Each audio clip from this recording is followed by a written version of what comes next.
Mauricio, si tuvieras que hacer en un vistazo rápido, ¿en qué se parece Colombia a México en el tema del narcotráfico? ¿En qué se parece? ¿En qué se parece? Porque luego tiene blanco maña la pregunta.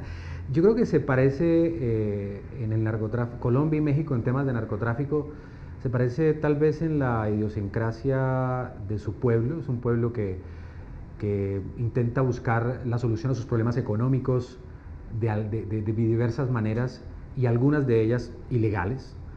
En Colombia eso ha sido una constante. Cuando el país no ofrecía desigualdad y no ofrecía varias oportunidades, fue un caldo de cultivo para que naciera un Pablo Escobar, un cártel de Cali, un cártel de Medellín con Pablo, un cártel de Cali con los Rodríguez Orejuela. No había una policía lo suficientemente fuerte. En México sucede un poco lo mismo. La desigualdad genera esos espacios sociales y también desgobierno, falta de autoridad. En Colombia, cuando los carteles de narcotráfico pusieron en jaque al gobierno del presidente Gaviria, simplemente había unas fuerzas militares muy débiles, no solamente ejército, sino policía. ¿Qué está pasando en México? Cuando en México el narcotráfico fortalecido y había heredado ese poder de los carteles colombianos, decide poner en jaque o ir más allá de simplemente hacer el negocio, sino tener más poder, más allá del dinero, tener poder en México, pues en ese momento es cuando ponen en jaque a la sociedad. ¿Cómo? Porque no había buena policía, el ejército no estaba en las calles. Eso es lo que sucede, en eso se parecen los dos países en ese punto. Y te preguntaría de reversa, ¿en qué no nos parecemos? ¿Qué sería lo que tú verías como punto central en este tema de diferencia? No nos parecemos en un hecho contundente, la corrupción. Todos los países tienen corrupción, Colombia tiene corrupción, pero los niveles de corrupción que han existido históricamente en México son superiores. Y la corrupción es el caldo de cultivo para dinamitar las estructuras policíacas y políticas y sociales. Para recomponer el esquema, el narcotraficante plata o plomo, ¿no? El narcotraficante compra conciencias de jueces, ¿no? Y en Colombia quizá la violencia contra jueces, contra políticos, ¿se explica porque no había eso? Se explica porque volviendo a otra cosa que nos parecemos, es que somos igual de violentos. Si se habla del mexicano violento, del de la revolución, el mexicano, Colombia también tiene eso, y lo tiene con un punto más grave. El colombiano es ese típico personaje que no agacha la cabeza. El colombiano, si otro le roba o otro le quita, va y defiende lo suyo. Hay muchas escenas que ejemplifican lo que sucedió. Entonces, cuando hay un enfrentamiento, los jueces decidieron poner un alto, los periodistas decidieron poner un alto en el camino, y nunca se imaginaron que iba a haber un narcotraficante del tamaño de Pablo Escobar que decidiera matar al director del periódico El Espectador porque escribió una columna en la que decía: se le aguó la fiesta a los narcos. Y este hombre estaba en una fiesta y sí se le había a Guillermo Cano, se le había aguado la fiesta, y al día siguiente dijo: mátenlo. Mauricio, permite detenerme en el tema Escobar. Alguna vez conversamos del asunto y me decías, voy a resumir, que una de las cosas buenas que ha tenido la situación mexicana, entre todas las malas que puede haber en un nivel de violencia como el que hay, una situación tan compleja, es que no había un Pablo Escobar. ¿Lo sigues pensando? Sí, totalmente de acuerdo. No hay un Pablo Escobar. Pablo Escobar solo fue uno. Este hombre inventó la primera multinacional del crimen de las drogas. Este hombre tomó la decisión en un momento de fletar una avioneta Cessna con 500 kilos de cocaína y llevarla hasta Estados Unidos. Eso es el primer ejercicio global de un negocio del narcotráfico. Y el primero que hizo eso y después terminó fletando aviones 727 con 20.000 kilos de coca, uno tras otro, desde Tranquilandia, en el corazón de Colombia, hasta los Estados Unidos, pues fue Pablo Escobar. Entonces, como tenía eso, también tenía un lado muy particular, que era esta cosa medio guerrillera. Cuando hablo de guerrilla, hablo de un espíritu, un espíritu revolucionario. Seguía siendo un criminal que comenzó robando partes de autos, y terminó en el narcotráfico y estuvo involucrado en muchas muertes, pero con una mente económica muy fuerte. Pero en el fondo Pablo tenía esa cosa de hacer un barrio para los pobres. Tenía una mezcla de cosas que... Bueno, fue diputado. Fue diputado, quiso ser presidente de Colombia. El poder en ese momento, la debilidad del Estado, hizo que él sintiera que después de tener todo el dinero, las personas que han obtenido mucho dinero, ¿qué quieren después del dinero? Fama o poder. Y él quería el poder en Colombia. Hay una frase famosa que decía Pablo Escobar, que qué pobres son los ricos de Colombia, cuando él era un hombre de más de $1.000 millones en los años 80, donde la plata valía, como dicen los abuelitos, cuando el dinero valía. Entonces, ese personaje existió él en un contexto histórico como ese de Colombia. En México no ha existido un personaje así, han existido personajes tan violentos como Pablo. Pablo Escobar fue muy violento porque tomó la decisión de poner una bomba en un centro comercial, en una plaza de toros, porque dice, pues si me van a matar a mí, los mato a todos. Eso es una dinámica criminal loca. Claro. Pero si analizamos con las armas que se combatían en ese momento, eran P90, pistolas, sicarios.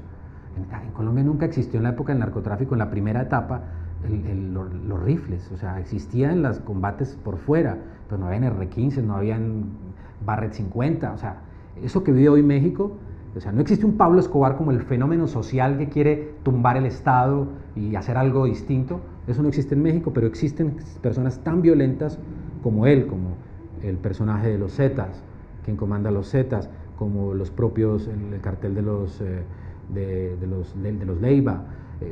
Hay prácticas como tales, la práctica de degollar, la práctica del pozolero, la práctica de no pegarle un tiro y matar a alguien, sino llenar un carro de 500 tiros en rifle, sino acabar con una persona. Ese tipo de prácticas son muy violentas y es donde se diferencia el asunto. Y claro, me retomo un poco lo que dices, que sí me parece central en esta diferencia entre países tan parecidos, que es justo eso, y no sé si estés de acuerdo. Yo no percibo al nivel de información que contamos hasta ahora que haya realmente una disputa de los narcotraficantes mexicanos por el poder político.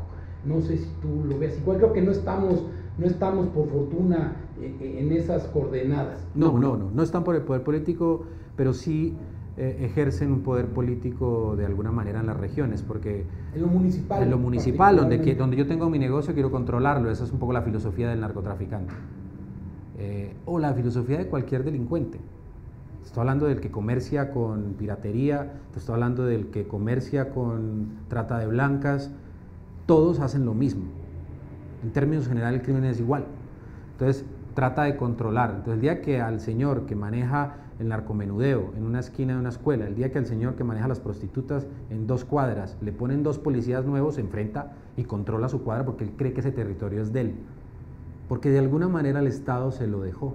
Claro, no hay autoridad que haga la ley. Cuando él vino y se posesionó ahí para hacer una actividad ilícita, no hubo un policía que le dijera, señor, eso no se hace, de ahí se va, o se va. No, hubo quien se coludió con él, hubo quien lo dejó, o simplemente lo dejaron. Entonces cuando llegó un gobierno que dice, bueno, ahora sí, el tipo siente como si esto fuera de él, y no es así, es una tergiversación de la realidad.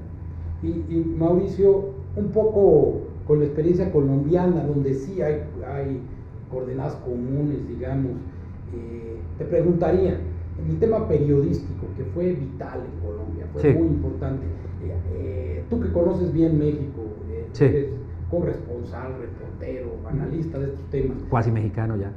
Mexicano, ¿qué debemos hacer?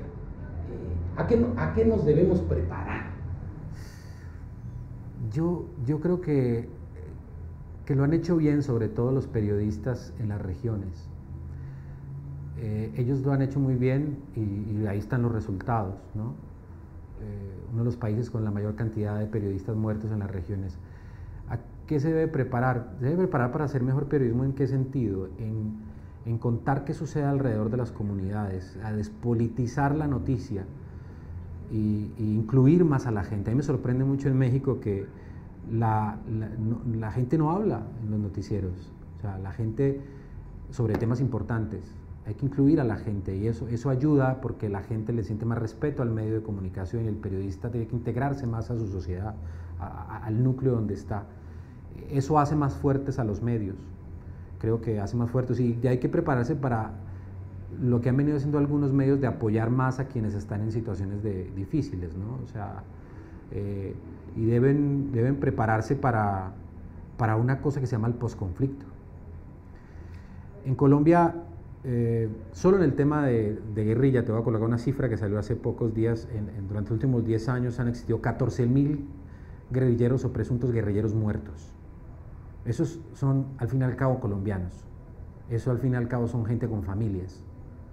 Colombia es un país que tuvo 4 millones de desplazados. Colombia es un país con muchos más muertos que los que ha tenido México en este sexenio, en estos 20 años de guerra. Y eso genera una dinámica en la gente. Dos dinámicas. Una, que hay muchos problemas sociales que se generan alrededor de esto como consecuencias.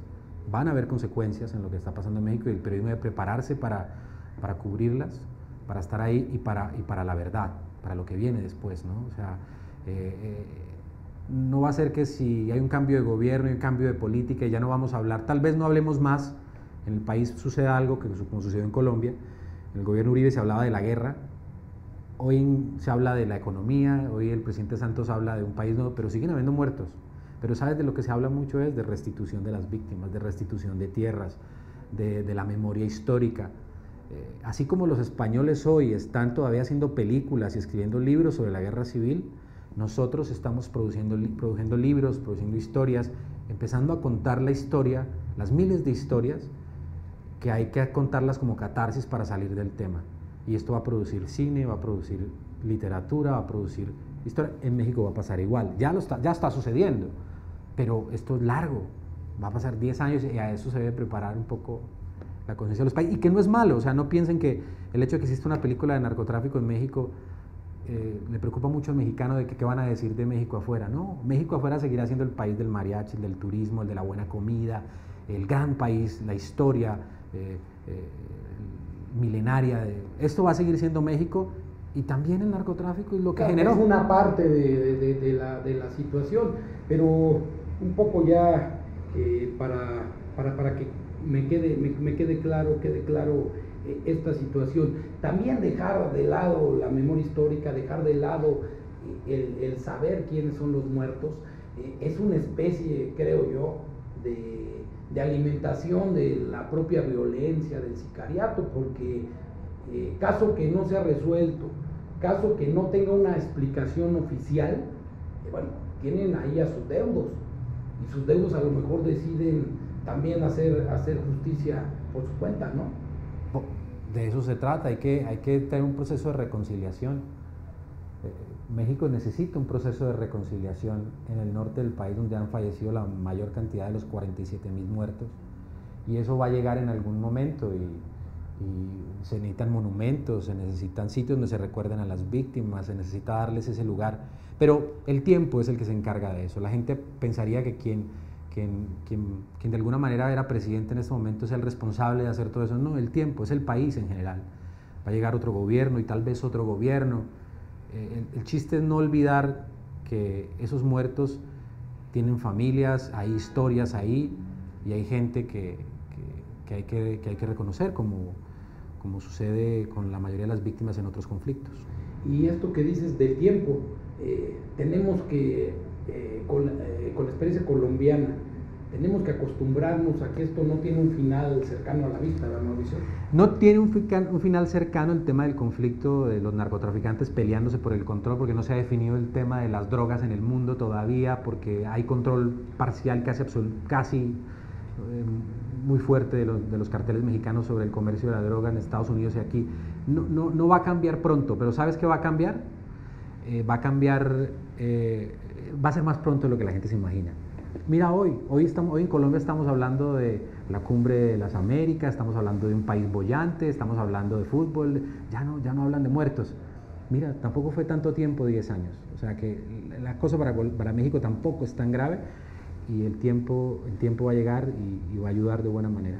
Me quedo con tu última frase, tampoco 10 años son tanto tiempo, y te agradezco mucho que hayamos conversado. Muchas gracias, Julián.